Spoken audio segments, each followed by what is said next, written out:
there may not be 100% of the information being told at these events. I suppose allegedly a PTI just sold for $5,000. I can't believe how many people are selling their collections at this time.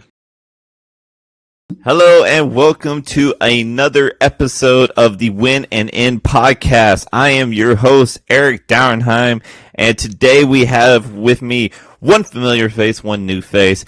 I got Mr. Jonathan Wyatt. What's up, Jonathan? How you doing today? Hey, doing well. And then I also got Mr. Blake, who has two last names, so we'll just call him Blake on this one. How you doing, Blake? I'm doing good. All right.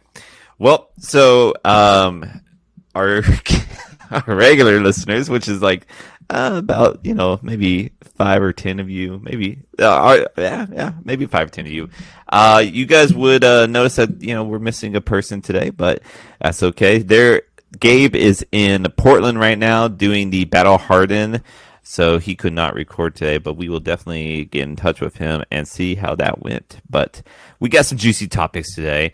We're going to start this off by talking about one of the big announcements that happened this week. That is of Worlds and what that entails, the formats that are going to be played, how to get into Worlds, everything involved. So let's get right to that. Let me pull up this article here. And let me first start off by saying that Worlds is going to be unlike any other event where it is going to have all three formats. What do you think about this? I'll start with Blake. I was really surprised to see that Blitz was going to be one of the formats, but James White has mentioned that he does see it as a competitive format, especially recently, and they've been taking it more seriously with bans and suspensions. So I'm fine with it, as well as he mentioned to, I think, Cale McCreath's Twitter, that because your earlier losses are the ones that count towards your later tiebreakers. So if there's any issues with Blitz, you'd still be doing fine. I didn't actually even notice that, or I didn't think about that. That's interesting. Yeah, because day one is Uprising Draft, and then Classic Constructed, and it's not till day after Uprising Draft round 2 that you'll see Blitz. How do you feel about the Blitz being in there, Jonathan? Yeah, first off, super excited for Worlds. I think it's going to be a really momentous occasion for the game. And then in regard to Blitz, I am personally extremely excited for it. I think that really when we are playing a game, we should represent all of the game types that are possible here. And realistically, all game types are really competitive with the exception of UPF. I say I would love to see the top 8 be a UPF battle for $300,000. Oh shit, yeah. Dude! The politics in that game. See, that would be you'd get the most coverage out of that there. I would pay money, pay-per-view money. Yeah, that is pay-per-view right there for sure. The Taylor promo just went up to 10K. They're like what 10? How many Taylor promos are even out there? Oh man, I don't know. I bet man. It seems like every big event, like every calling and whatnot, there's some sort of cosplay competition. So there are 3 confirmed. 3, yeah, exactly. 3 confirmed. So yeah, $10,000 each. Everyone's going to be trying to get those because that seems to be the meta. And then just the salt flowing. Like, oh, you said you would take care of the wizard on your left. Mm-hmm. And now we got to deal with all this arcane flying everywhere. How could you do this to me?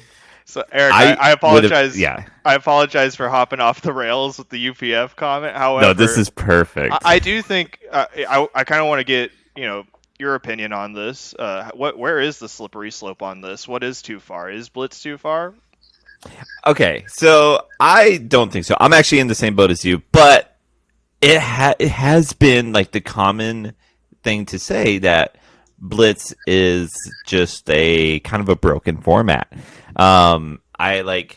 It seems very good for in stores for like a 30-minute game. If they mentioned something like, if your store only has 2 hours left, they can run a Blitz tournament. It's like, that's really cool. But when it comes down to like major competition play, being 3 turns type games, kind of does, I do wonder the skill is like how much skill is lost in that.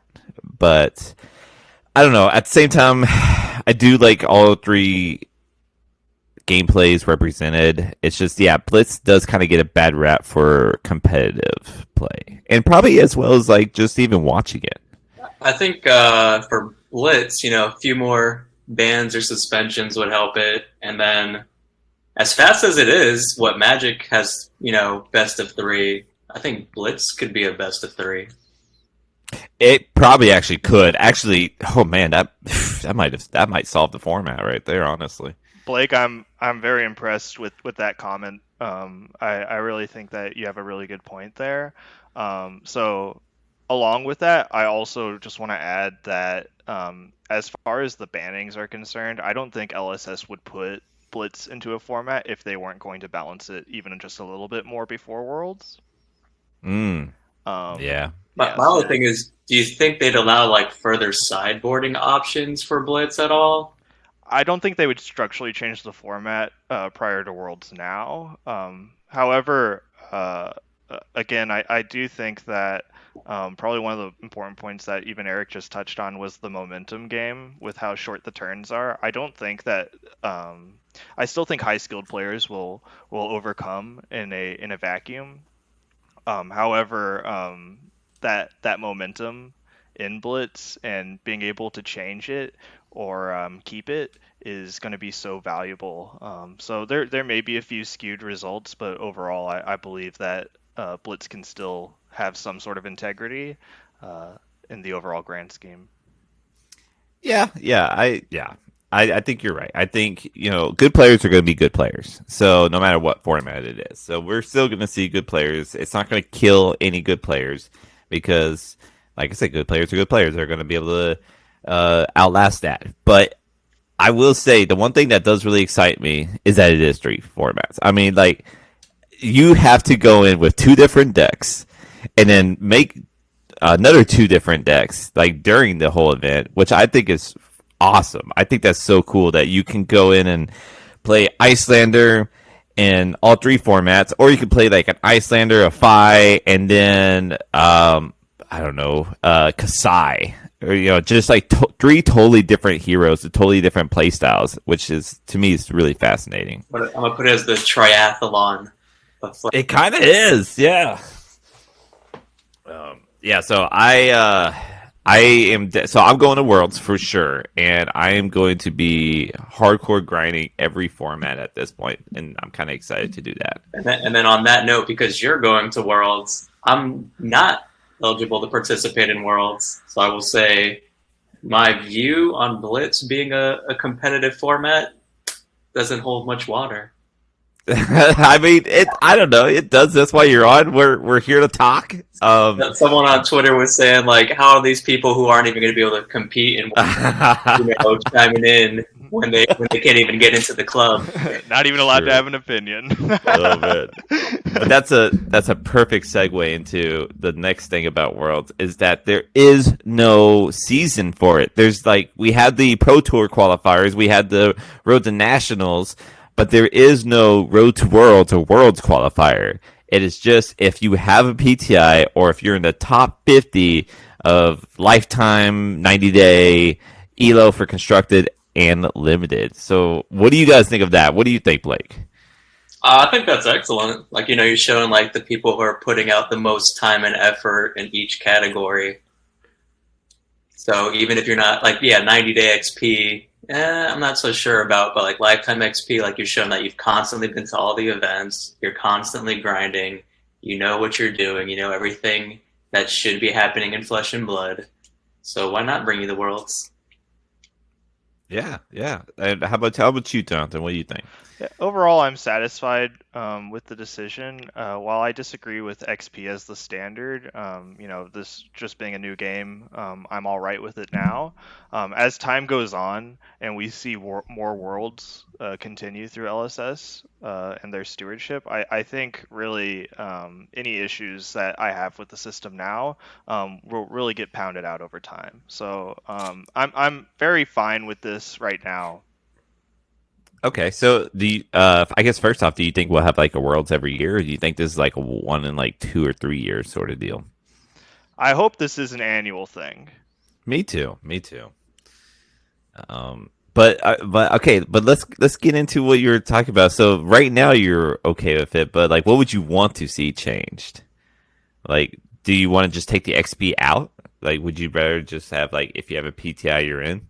I think probably one of the biggest frustrations I've had is just with this season, how, and last season, or this year and last year, how really we've seen the difference between them using XP as a system into ELO. So as we're kind of moving into that change, that's where really some of my frustrations exist. So once we have more ELO based events, I will not have as much issue. However, considering that most of our ELO-based events were XP-based events before this year, I think I'm just a little hesitant to make too many comments just because we're seeing that change go on now. So I really don't take any issue.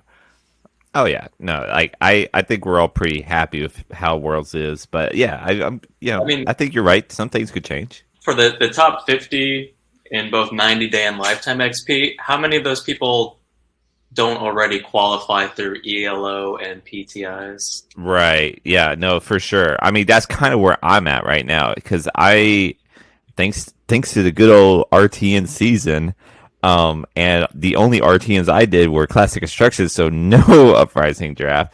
My Elo has actually increased my rank. I am back to being fifth in the world. I'm now second in the states, but so I'm in just through that. But yes, I also have a PTI. So like, I think you're absolutely right, Blake. I mean, like, how many of us that are up there like don't already have something?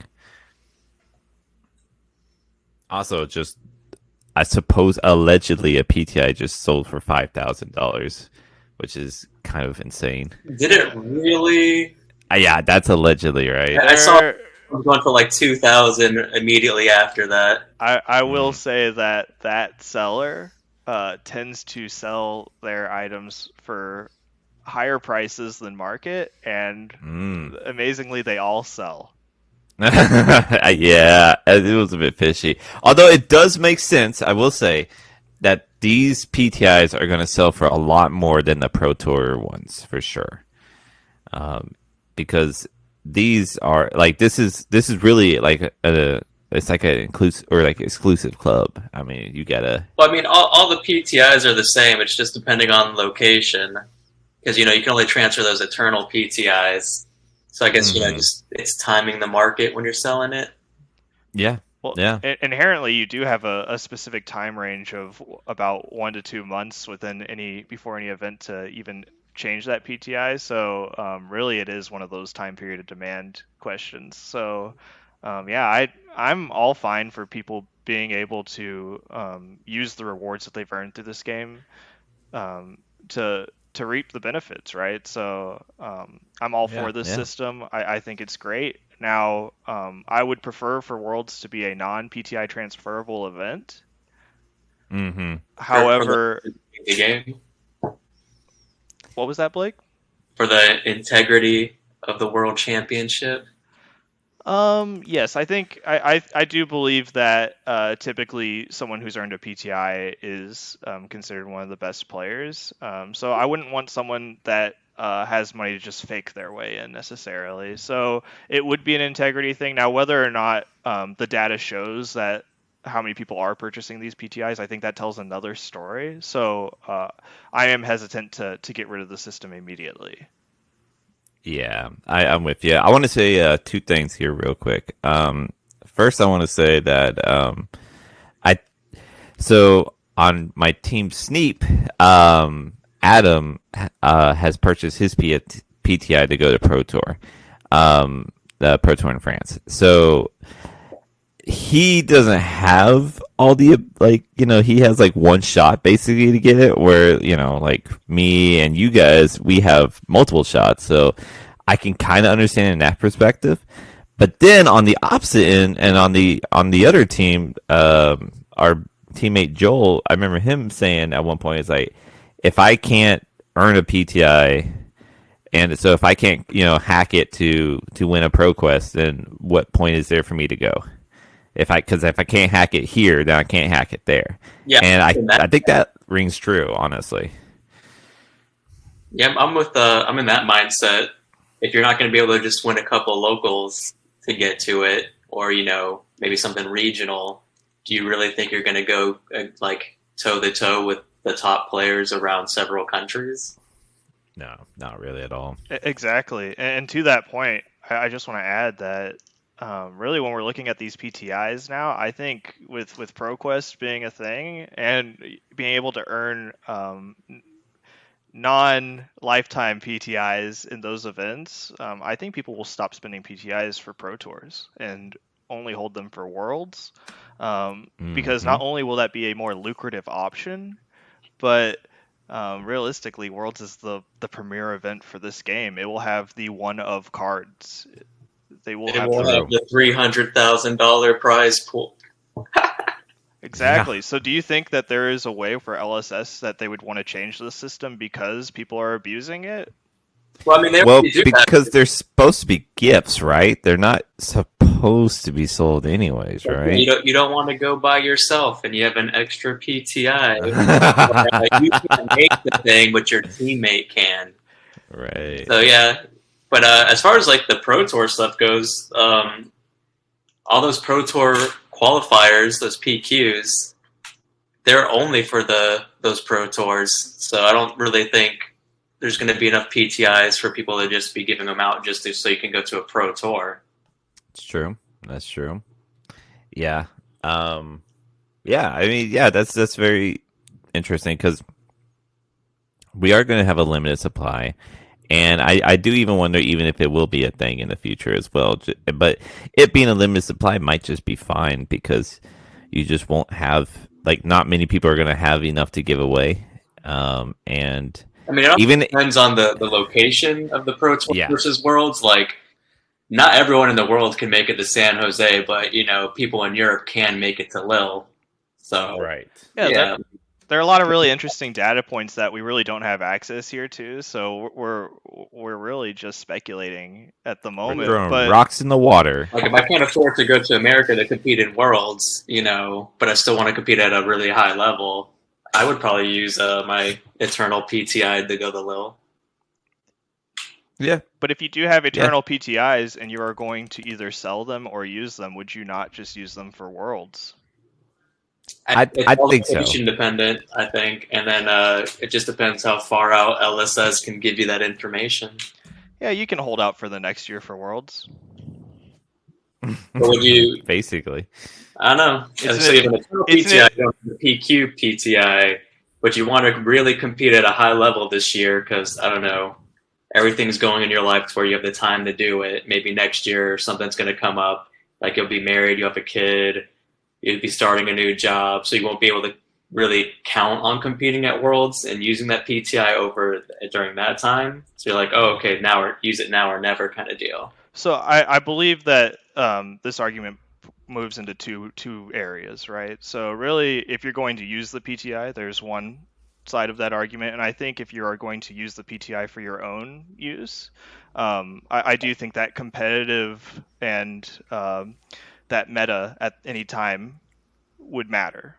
However, if you are looking to sell it, I would only sell for Worlds.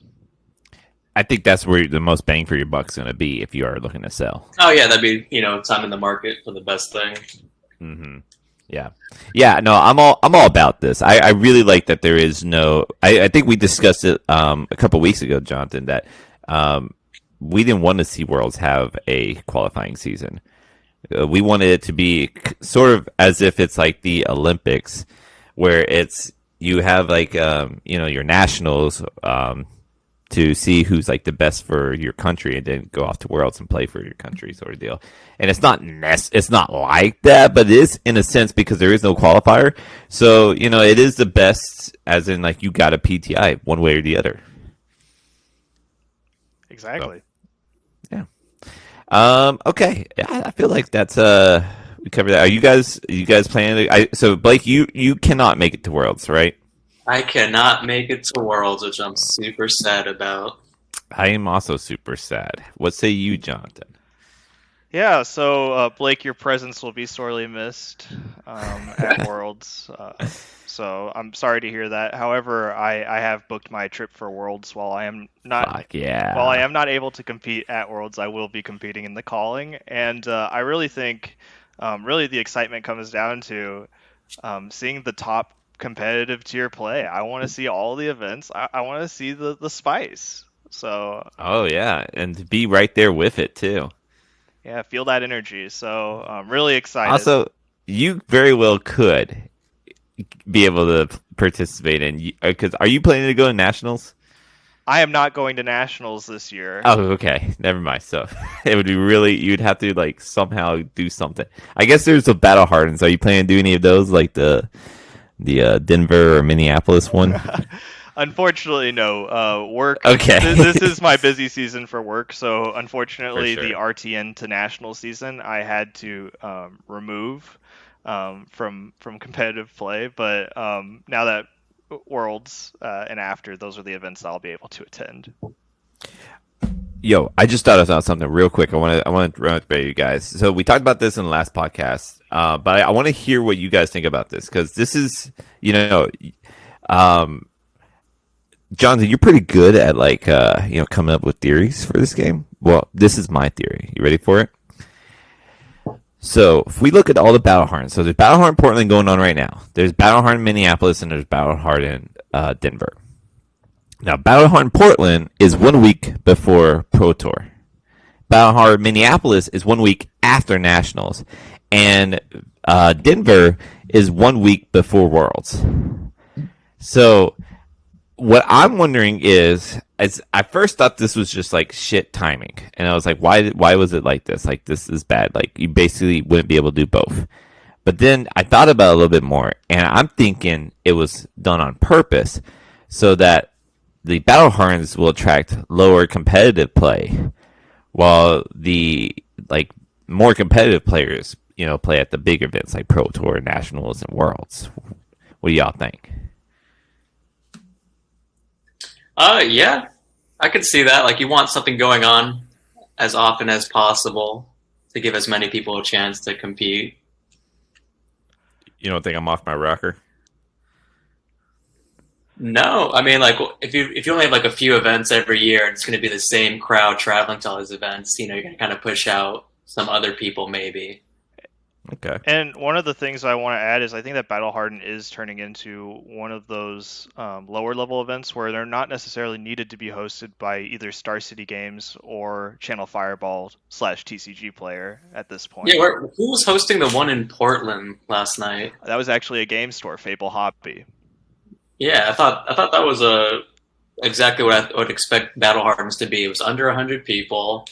It wasn't hosted by like one of the big names. I believe that will be the expectation going forward. So really, I think LSS will be looking to partner with some of these local game stores that are endemic to their area, so that they can not only rent out these conferences, but host Battle Hardened events there as well. So really, really glad to see that. The only possible issue I could see with that in general is just streaming. As streaming in these events does cost a lot of money, we may not be able to see the competitive events for Battle Hardened. However, as far as local game stores being able to pick up these events and host, I think this is a wonderful opportunity, and really glad to see it happening. Yeah, because we just learned from our buddy who knows more about these contracts than we do that streaming in one of those huge convention centers costs thousands of dollars to do in order to use the facility's internet. Really? Yeah, I never knew that. I was like, oh, that makes a lot of sense. Why some of these bigger, events haven't been streaming. That's rough. Yeah, it really was interesting to hear, and it really made me happy to know all these different people within the card game space because really getting this information that we wouldn't be privy to, um, that was an area where I was blindly angry towards the lack of streaming opportunities through Battle Hardened. So with the high cost associated, I completely understand. Yeah, I wouldn't expect it to have been that much. So yeah, I'm on the same boat. That's kind of rough. But yeah, good point. I didn't think about like it having being ran by local game stores instead, which is actually really really cool. So that's pretty dope. All right. Anything else we want to talk about Worlds before we move on? What do you think the meta is going to look like? Ooh. Okay. Oh, you know what? That's a very good question because here I actually don't know this, guys, and I tried to look it up and I couldn't find it. Are we potentially seeing a prismless meta for Worlds? Like, would they come out and like with the new? Let's say she got her 2 points. Would she be LL'd before Worlds? Well, isn't that the next ban and restricted? So wouldn't August 30? Is it August 30th is the next BNR? So that would be even before Nationals. Do you think they would do that? Because I can't remember. Is it like the next set is when the LL takes place, or is it through the BNR where it takes place? Yeah. Okay, go ahead. Typically, it I would want to be know. through the BNR now. So that is kind of interesting. And speaking of just Prism living legending out with the Battle Hardened event that took place this last weekend, it was really fun to watch the event Viscerai versus Prism to see whether the Viscerai player would forfeit the match and let Prism get the living legend points, or whether the Prism would dominate through auras, or the Viscerai would dominate through attacks and rune chants. So that was really exciting to watch. Second narrative. Well, for Battle Hardened, what is it like? Only the first player gets the PTI. Yes, sir. Yeah. So a lot was at stake for sure. $5,000 right now, even if you can't make it, plus the prize money. I don't think someone hates Prism enough to give up on that. Although, like her being in top 8, that would give her enough points to just take it, right? I would appreciate seeing the blind anger towards a hero and not thinking about the monetary aspect of this game. However, logically speaking, you are correct, Blake. It would not be a good move at all. But realistically, I don't think LSS would ban Prism until Look after at an Nationals. RTN, maybe even a PQ. I could see it happen and being like, "Oh yeah, I concede. You win. Your hero's dead." Yeah, because all you're talking about at that point is a card, a $300 card. Yeah. I would just look at my opponent and I'm like, "Can you play other heroes? Let's find out." Oh man, just get all the rune blades banned and see what Brody does. Oh, Brody. The amount of respect that Viscerai players would have had for Dexter yesterday, if he would have forfeited, I'm sure the money would have been nothing compared to the memes. We would have a GoFundMe for him, true. Whatever the next thing he wanted to do. All the rune blades. Yeah, very good. Yeah, I think that's what determines. So, like, yeah, if it is the next BNR, that's August 30th. That would be before Nationals. I kind of have a hard time believing that if Prism made it over, that they would ban it before Nationals. But I could see after Nationals. Agreed. In which case, then World's meta is totally different. I think we're going to get a lot more Wizards in play. I think Iyslander would be quite a presence. Yeah, Icelander's waiting to come out and just start freezing people left and right. She's already doing pretty well in Blitz, and I think we are going to see some Icelanders in Blitz for Worlds. But yeah, curious where it goes. That's for sure. Yeah, Iyslander in Blitz is a lot better than I thought it was. I mean, she only needs about 2.5 turns. Not even necessary. Sometimes just 2 turns.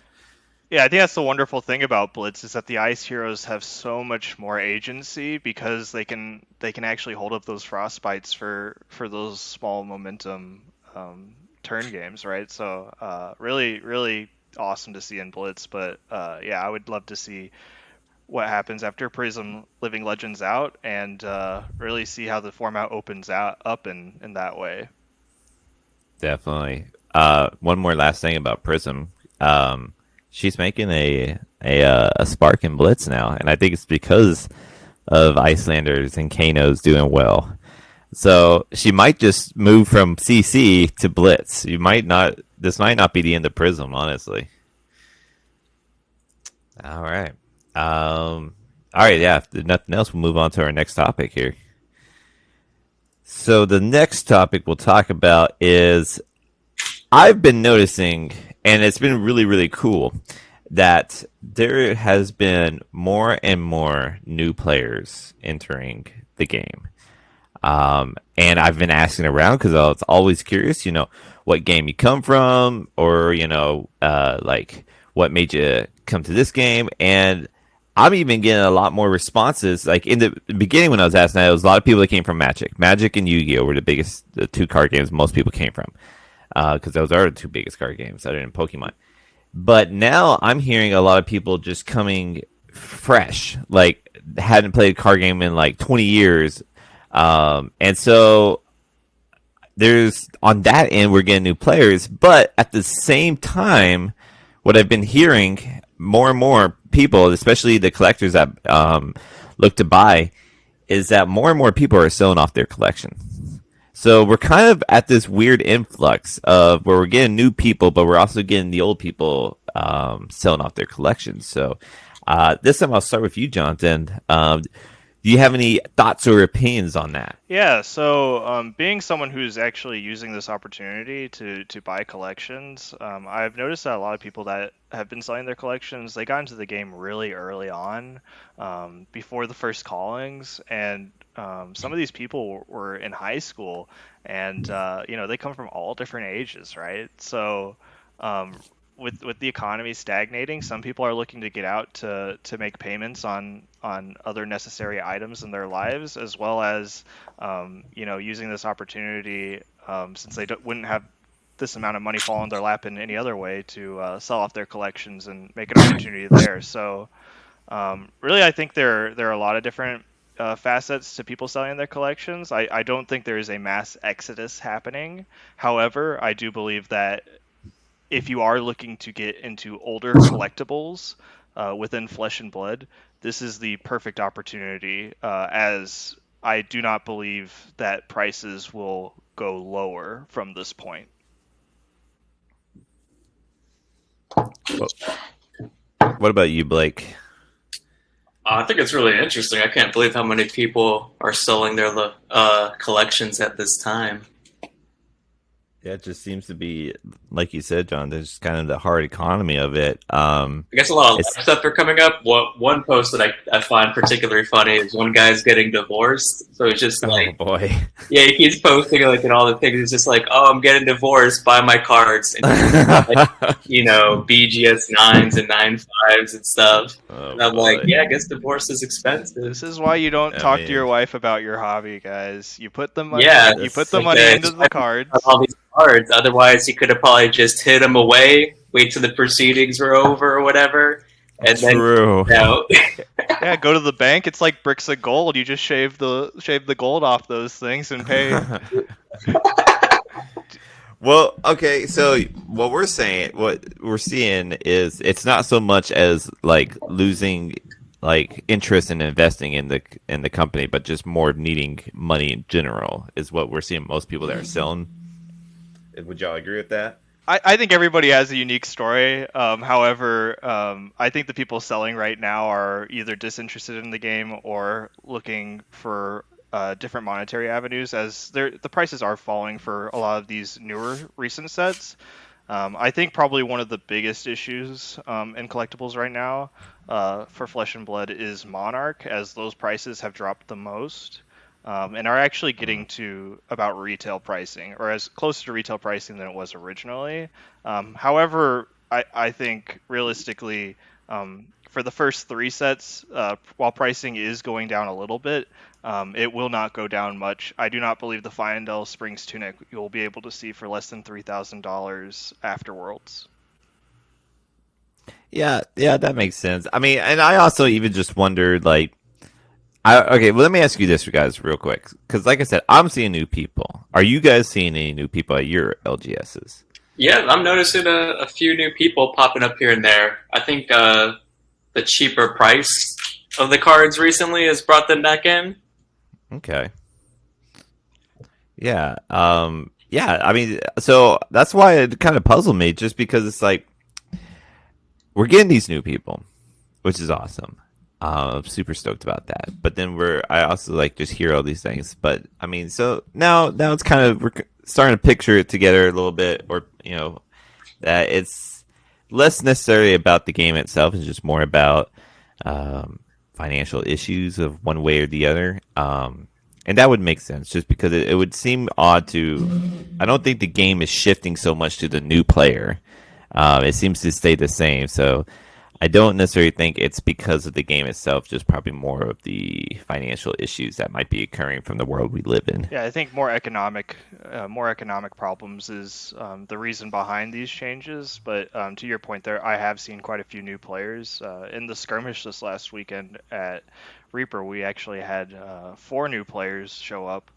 So that Oh, that's was awesome. exciting to see, as I've been away for the Road to National season, and this was my first event since that. So really happy to see that. So I think one of the big points that I would like to say here is that really you can't trust all the negativity that you see on Facebook.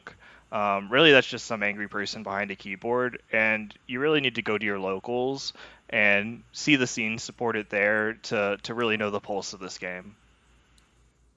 That couldn't be better said right there. I mean that's right on the nail, or right on the head of the nail. Yeah, I totally agree on that. I do have a question for you though, Jonathan, since you are more the collector out of the 3 of us here. Is if we are expecting more and more people in the game, I would imagine by next year we're going to have quite a significant jump in number of players. What does that mean for like collecting? Like, is it better to like get on it now before more players come on, or is that something that you even need to even worry about? Does it make no difference?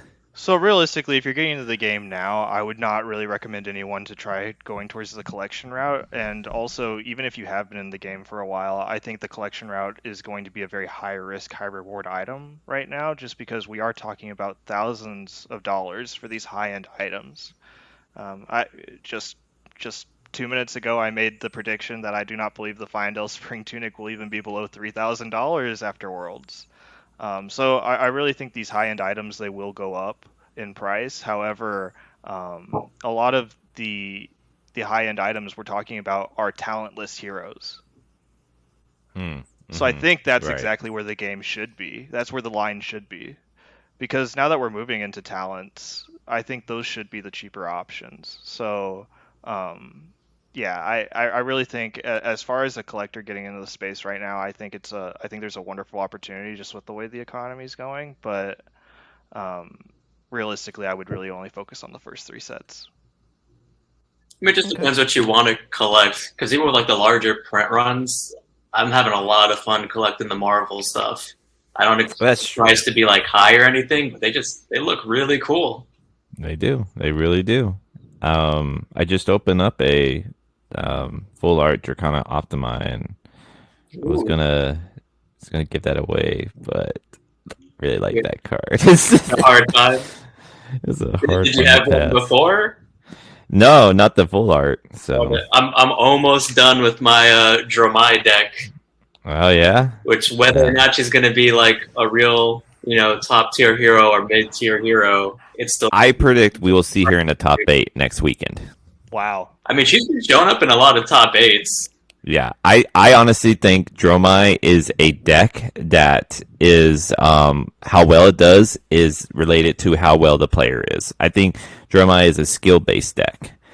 So I think with highly skilled players, we will see Dromai in the top 8. You don't think she's too fair? You don't want those dragons to have Spectra? I mean, even Prism is a skill-based deck, so I'll give it to Prism players that you got to be good to play Prism. You can't just pick up and play Prism, that's for sure. I've been told many times and been in the situation many times where the real game against Prism doesn't start until she's under like 10 life. I believe that 100%. I think Dromai's about the same. Yeah. You got any opinions on skill-based decks over here, Jonathan? So I love skill-based decks. I think that's one of the great facets of this game. For me personally, I like to play more of the aggro decks. So the illusionist. So the unskilled decks. Yes, I'm joking. Unskilled players in this podcast. Yeah, get them out of here. I gotta say, anytime I play Control or something, I feel way less mentally stressed than I do as an aggro player trying to get over defense. Oh, interesting. Like, they're in like the Oldhim Briar meta. Right, yeah. I just remember just being exhausted. I'm like, how am I going to deal enough damage to get over all this defense before I just like fizzle out? Which, leads to almost going the time every game. It's almost like the concept of fatigue is not only within the cards, but also very much within the reality of this as an aggro match. Player, yeah, buy stuff. I'm trying to be done within like 2 or 3 turns. But when Olden makes you go for like, double, triple, quadruple those turns, like you weren't thinking about pitch stacking. What are you gonna do? That's true. Those heroes, control heroes, do provide a whole new element that, I think that's honestly why, a lot of like slow play is like mentioned when it comes to control heroes, and it's not so much the control. It's more the control player. It's always the aggro player trying to figure out like, how am I going to stay as the beatdown? How am I going to get over this? It provides a whole new element that you've never seen before. So, and when you're taking that much time, you can tell they've not practiced that matchup nearly enough. Because as I practiced those aggro into fatigue matchups later, you get comfortable with the game plan, and then you can like start making your turns faster. But when you see like a newer player who's maybe only been able to practice like their skirmish nights in locals, yeah, they're gonna take 5 minutes on every turn. Yep. I think what I'll do, I kind of want to do this. Let me get what y'all think about this. I want to make one of those tier lists, and I don't want to be based on how good the hero is, but how like the learning curve of the hero, like what heroes you could pick up and go, and what heroes like is going to take the most time playing to like master. I feel like we've seen that a lot already. Oh yeah, okay. Well, maybe I'm kind of like out of it when it comes, like, you guys honestly keep me up on the content. We could do that like in 2 seconds. Like, who's the most time intensive hero to learn? I think we might all have the same answer right now. Jonathan, what do you think the most time intensive hero to learn? I would say definitely more towards control. Probably your Oldhim, your illusionist hero classes, I think are definitely going to be in that area. Guardian and illusionist are probably more that for me. Not Kano? I was also thinking Kano, to be honest. Like, yeah, the other ones they have the learning curve, but I figure it's like always Kano. It's like, can I do that wizard math when lethal's presented? Okay, how about this? Because I think Johnson's right on that too, though. Because I think, go ahead. I think Kano's combo is actually quite simple. Now that it's been revealed. So really, you're just searching for 2 cards and then putting it together and using Ragamuffin's hat to separate it and Kano off the top of your deck, really. So I think the combo is pretty well figured out. Really, it's just the discovery of the combos are really the biggest point, and Kano is an aggro deck. So in that sense, I think Kano does move towards the easier side of things, because in aggro, you're focusing on combos. On control, you have to know every combo in the game and how to react to it. That's a fair point. Yes, that's exactly what I was going to say too. So that was perfect. Yeah, I think that solves it. All right, I want to give us a good amount of time for this next topic. So I'm gonna set this up here. So a couple weeks ago, we talked about the drama that was associated with esport, right? Um, the card game or the card store. So after the fact, I decided to follow up research on it. I saw the video that you recommended, Jonathan. And I started to just kind of just have YouTube play in the background. And the next video that it just autoplayed was the drama with Arsenal Pass team. And I've heard stories before as far as like with Arsenal Pass team involving the Pro Tour, the first one with the Kano decks, only a few of them playing Kano, and the rest of them not. So there's some speculations there into what happened. And then I heard another story that was describing like the origins of the team and how the original team members end up getting kicked out, and how there was like some shady business that was going on, particularly with one member that first name might be Brandon, and how this member would, because this team is, distributed all throughout the world, so they have different time zones, so it makes sense that you're going to play outside of your team, but how maybe this team member had leaked information about the team decks to other people, and how there's some drama with that. But now there's even more drama with Arsenal Pass, and so I think out of all the teams out there, and there's not that many. There's like the Dragon Shield team, and this team has like the two big teams for sure. But there seems to be a lot more drama with Arsenal Pass team than the LS or the Dragon Shield team. So, Jonathan, I'm curious. You came out with some news, and I want to hear from you here in this podcast. Yeah, really interesting time to be alive right now. We are starting to see a pattern forming in this intricate web that is being spun. So prior to the first Nationals tournament in Orlando, Arsenal Pass was looking for teammates to test with, and through that opportunity, Zach Bunn, a emerging player who has had success in multiple card games prior to Flesh and Blood, was asked to join this test group amongst with other players like Dante Delfico. So with that being said, once this test team was created, as sometimes this does happen, new players were being added. Just, hey, I have a friend and they would love this game and they want to test as well. So this was happening during one of the biggest expansions of the game, the first big expansion, right? So after the event, there were some issues with possible deck leaking information happening within the team, and also just wanting to contract the team size to be more representative of the higher skill players within that. So really, I think there are multiple factors involved with that, and from that conflict emerged the new Arsenal Pass team and what we know as the Wolf Pack, or the Oklahoma Team Covenant testing team. So after this event, Arsenal Pass and the Wolfpack had um, a minor rivalry. Now, whether Arsenal Pass was aware of the rivalry, I think it seemed more that the Wolfpack was discussing it. Right. So Arsenal Pass actually added in Michael Hamilton onto the Pro Tour testing team.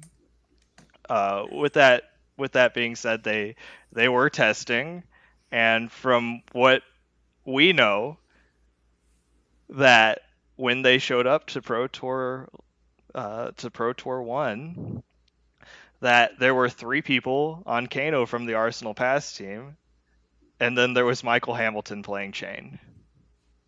From what we understand, Michael Hamilton was not aware of the Kano deck that Arsenal Pass brought forward to Pro Tour 1. So I will add to this comment that this is pure speculation, and this is hearsay based off of knowledge within the team, or from that we're hearing at our locals. So with that being said, there may be some shenanigans that are happening on the back end of Arsenal Pass. And this is the second issue that has arisen from just being test partners with them. So really the discussion kind of opens up to, is Arsenal Pass going to be blacklisted within our community? Are we starting to see a pattern, or is this business as usual? I'm gonna Yeah. I'm gonna have to just say like it's probably just like a teams within teams thing, not in like a malicious way, but like what as already discussed. People have time constraints. Some people get busy with life and can't make every practice or meet up with every member of the group. So, and then some members are closer with other members. So maybe it was just a miscommunication. They weren't all on the same page. Yeah, I think malicious intent. Now, whether that was actually the purpose of anything, really, there are a lot of different points to this. A lot of moving pieces. It's a very complicated situation. All we do know now is that Michael Hamilton has left the Arsenal Pass team and has now joined the Wolfpack. So there are people that are being burnt through Arsenal Pass that are now joining a different team. So really, the question is whether or not there is drama there or not. So I think so. I think so. I think you guys are crossing your T's and dotting your I's, and that's good. That's great. I'm glad you guys are doing that. Keep you guys safe. But like you said, there's a pattern, right? So I think, you hear it once, you could be like, okay, whatever, drama, whatever. You hear it twice, yeah, it's still not. You don't know. You're hearing it 3 times, like, so there's something there. There's definitely something there. And the same person is mentioned all 3 times. And I'm not saying this person's a bad person, I mean, I'm just gonna say it's Brandon Patrick. I mean, like that's the one I'm referencing right now. But I'm not saying he's a bad person, or anything like that. But what I am saying is that he has some history with the team. I do think it's not necessarily Arsenal Past's team. I think it's Brandon Patrick's team. And I think if you're not in that circle, you're not in that team, even if you are on the team Arsenal Pass. And I think that is a reason why Michael Hamilton got out. I think that's why the other 2 end up getting kicked out. Is I think if you aren't with Brendan, you are not gonna be really a part of that team of Arsenal Pass. That is what I take out of all of this. yeah, I think you really talk on a really good point there. Is that now I do want to say that Brendan may not be acting maliciously in this case, but it does seem that from the discussions that we've heard, fingers are pointing towards him specifically, even though they're not naming him specifically here. Right. Yeah, I'm the only brave enough guy there to do does that. seem to be a bit of a mobile circle of who is in or out of this Arsenal Pass testing team. So I think one of the really good points that Zach Bunn brought up while on the Manor podcast discussing this recently was that when you do join a team, you have to manage expectations. Right? You need to have that discussion of, hey, what happens when I stop showing up to practice? What happens if I constantly have a negative attitude? How do we discipline in these areas where people fall out of line from what we have in a testing team? How professional or casual do we want our testing events to be, right? Well, that's fair enough. Even on our own team, we've had issues with that, and managing that seemed to be pretty. It was kind of just always like an awkward conversation to have, and only one of our members was willing to have that conversation most of the time. So I think that's a perfect thing to say, because I think you're right. I think there is expectations to be had when joining a team, especially as big as Arsenal Pass, for sure. But I also think that the whole reason why Kofo Control hasn't separated or anything or kicked anyone else out is because it's not just one person that's deciding everything. And I'm not saying Brandon Patrick is the one person that's deciding everything, but I think he has a huge influence on the team itself. And so I think when we're talking about expectations, I think it is expectations set more by Brandon. That might be agreed upon the team for sure, but for whatever reason, it just didn't happen with Michael Hamilton. And so, and I think we'd all say Michael Hamilton's a great player. So I'm sure he, held up expectations in the sense of, practicing and whatnot or being a good player. So it feels like there would have to be something else involved, and that's where the drama lies. Yeah, I think for me personally, I like to boil this down into two topics, right? So really, it really comes down to mismanagement. I think that the way that this has been handled, there definitely time and time again we're hearing from people that expectations were not managed. Now, whether or not this was personal expectations or group expectations that were discussed prior or not discussed at all, I think that that's kind of interesting. But really, we're saying, hey, the team is not being managed properly here. There are some issues from the people that are being tested in this group, and then we're also seeing that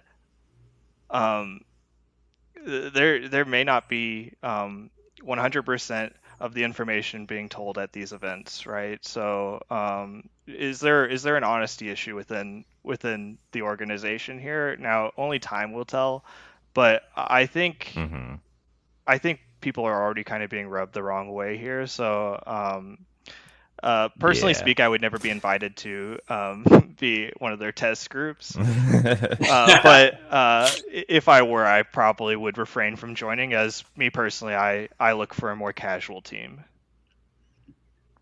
Yeah, well, I'm glad you said that because I want to ask this question too. So I mentioned the Dragon Shield team. I believe that's the one that Matt Rogers is in, right? Mm-hmm. Yeah. Okay. So we're not hearing any drama on that team. Good players on that team as well. But if you were asked to be on that team, well, no, because you wanted to be a little bit more casual, right? But I mean, would you still deny that, or would you go with it? I think now, whether Matt Rogers remembers me or not, I have met him before, and he was an extremely nice person. He was fun to get along with. Dude, he's a class act, man. Like, I wanted to hate the guy, but you can't. We're trying to find some dirt under the hood, but it's just pristine clean. Clean. I think I've been extremely impressed with his personality type, and realistically, if he was willing to add me to the team, I would probably join within a heartbeat. So I think so too. I mean I would. Is that the same for you, Blake? Oh man, I don't have any near enough accolades to even think about that. Well, yeah, but if you were invited, just like you would. You want to hang out and get like on a play test schedule with me? I'd be like, oh hell yeah! Right. It would increase your ability as a player so much. But what I'm kind of going with this is that I think you could still be very competitive, but also still be more inviting as a team. And I think that is exactly what you're saying, and what we were going with is that I think that does come down to the characters of the team. And when you have characters that are maybe just a bit aggressive, one way or the other, that might be deterrent and that might affect the team itself. But, as of now, we haven't heard any drama. There might be a ton of drama with this other team, but, we've met we've met Matt Rogers, and just from that meeting alone, we could tell that, oh yeah, this would be a team that even though we're not like amazing, we would be able to, get along and work with this team. We want to be a part of that team. Are there any drama issues in Team Sneep? Any dirt? Who's the bad boy of Sneep that keeps you all in line? Probably me, man. I think if there's ever any issue, I'm the only one that comes out and says something. But I mean, it's actually really cool. It's a really good team. We've been able to handle every issue. Gabe, I need to speak to you for a minute. Where were you? Missing practice? What's going on? You've heard it here first, everyone. At the ANNNND podcast, Eric Dauernheim, certified bad boy. Naughty. Good. Yeah, naughty. I'm the reason why people leave and join the other teams. That's me. I'm the guy. Is that what happened to the secret Bobble Boy team in the That team's gonna last forever, man. You just grab Paul, pull him aside, you're like, you gotta get together, man. What are you doing with your life? Dude. Intimidate harder. That's the Bubble Boy story is such a grandiose of a story. Like there was ups and downs and we all pulled through at the end. We were all very, very jovial at the end. It was great. So even if Matt Rogers like, hey, I want to be on this Bubble Boy team, I was like, sorry, man, it's a 3-person event. It's me, Brody, and Paul. One day you got to tell the whole story on your podcast. I think I will one day. Yeah, it's a good one. It's a good one. Another just one more like point on this whole like the team thing. Let me get you guys' answer on this question because I always thought like, super teams were kind of like a cutoff point where it's like, okay, you're good if you're on this super team and you're not good if you're not. And so, but it's so hard to get on that super team because they only increase each other's play. They dominate the metas as far as like like pro tours and nationals and now even worlds. But, what I've noticed in this last pro tour, the guy wasn't on a super team. The super team didn't get first. None of the players on there. So my question now is, do you think in order to be a competitive player that you have to be on one of these teams? I don't think so. But you probably have to have a good playtest group still. You still got to be practicing all the time. Yeah, what you're putting into the game and what you're taking out is probably the most important thing. So realistically, you can go to local armories and still perform without a test team. We're seeing Brody Spurlock do that right now. And he's just a 16-year-old kid who practices on his own, and he performs at these big events. So you don't necessarily need a team, but what you do need is that every minute that you're putting into the game, you're getting something out of it. So that is the most important aspect. Yeah, like the metrics, the spreadsheet, tracking like who went first, who won I don't know if you need that, but that doesn't hurt, right? I don't know. It's interesting to hear like the hours Zach Bunn puts into the game compared to maybe other people where he said like they'll start like 8-9 in the morning and go to 8-9 at night. When I was grinding for the pro tour, that's basically the time that I put into it.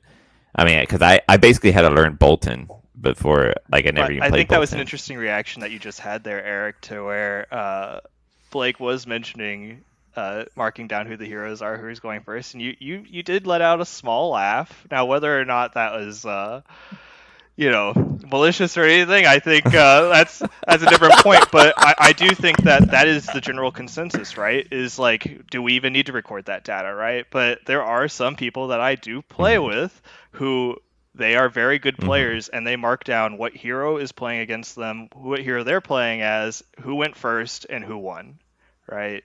And then they put down notes after the game.